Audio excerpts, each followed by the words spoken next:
inshuti bakunze urubuga rwacu rw'amakuru mpamo, nongeye kubasuhuza kandi mbaha ikaze mu biganiro byacu.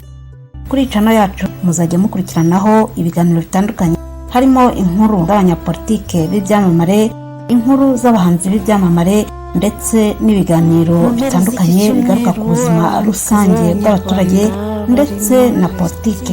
na Dorcas, abavandimwe babiri, abakobwa baririmba indirimbo zo kuramya no guhimbaza Imana, barigaragaje mu gihugu cya Canada, aho baririmbiye abatari bake barafashwa. Itsinda ry'abahanzi Justina na Dorcas ryatangiye ku mugaragaro uruhererekane rw'ibitaramo byari bimaze igihe bitegerejwe. Bizabubakira izina rikomeye muri Canada no hanze yayo. Ni urugendo rw'ivugabutumwa n'umuziki rugamije kwegera abakunzi b'indirimbo zabo batuye hanze y'u Rwanda. Byatangiriye mu gitaramo cyabaye kuwa gatandatu tariki ya 18 Ukwakira 2025 muri Vancouver, umwe mu migi ihenze cyane muri Canada kandi utuwe n'abanyarwanda bake. Nubwo byari bimeze bityo ariko aba baririmbyi bombi bakiriwe mu buryo budasanzwe n'abakunzi babo n'abakunda indirimbo zihimbaza Imana, bituma igitaramo cyabo cya mbere cyuzura ku buryo byarenze ibyo bari biteze. Vancouver bakoreyemo igitaramo cyabo cya mbere, ni umujyi uhenze cyane utabamo abanyarwanda benshi. Uyu mujyi rero ufatwa nk'umujyi wa kabiri muri Canada uhenze ndetse utuwemo n'abanyafurika bake cyane. Nubwo bimeze bityo ariko umujyanama wa Justina na Dorcas, Murindahabi Irene, yabwiye Inyarwanda ko kubera Imana babonye abantu buzura sare aho bakoreye ngo hari hakubise huzuye. Yavuze ati byari ibintu byiza, rwari urugendo shuri kuri twe nk'igitaramo cya mbere tuhakoreye.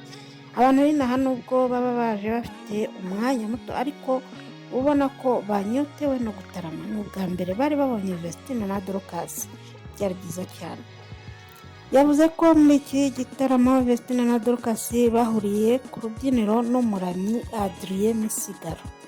Murindahabi yavuze ko ashingiye ku kuntu bakiriwe mu gitaramo cya mbere ari ikimenyetso cy'uko n'ahandi bazakurikizaho bazahasanga abantu benshi bakeneye ko batarama. Yasobanuye ko bategura ibi bitaramo bahereye mu mijyi irimo abantu bake, hanyuma bazasoheza mu mijyi ituwe n'abanyafurika benshi harimo nka Ottawa na Montreal. Yavuze ko kuri gahunda y'ibitaramo bafite basigaranye ibitaramo 3, ariko kandi bari gutekereza uburyo bazagura ibi bitaramo bikazagera hirya no hino bakazenguruka Canada yose. Murindahabi anavuga ko muri gahunda bafite harimo no gukora ibitaramo muri Amerika. Ati kuri gahunda y'ibitaramo dusigaranye 3, kubera ko Canada ari nini ntabwo wahita uyirangiza, ariko turi gutekereza ko twakora ibitaramo byo kuyizenguruka tukabona no kujya no mu bindi bihugu nka Amerika.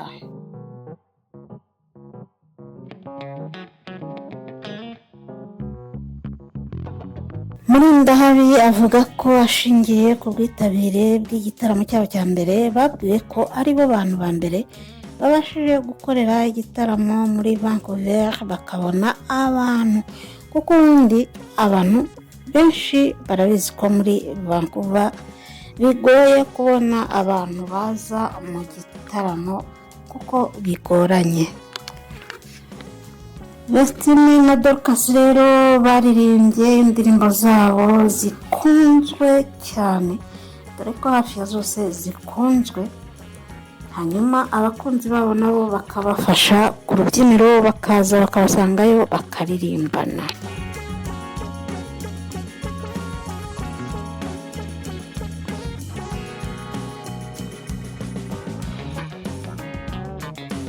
Tukivuga ku bitaramo rero, reka dukomereze kuri iki ngiki kizabera i Kigali, aho abahanzi barimo Kiriku, Social Mura na Fireman bagiye guhurira mu gitaramo Kigali.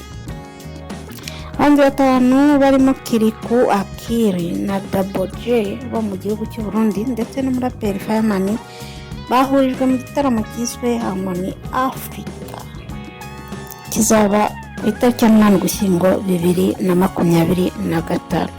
N'ubwa mbere aba bahanzi bombi bagiye guhurira ku rubyiniro.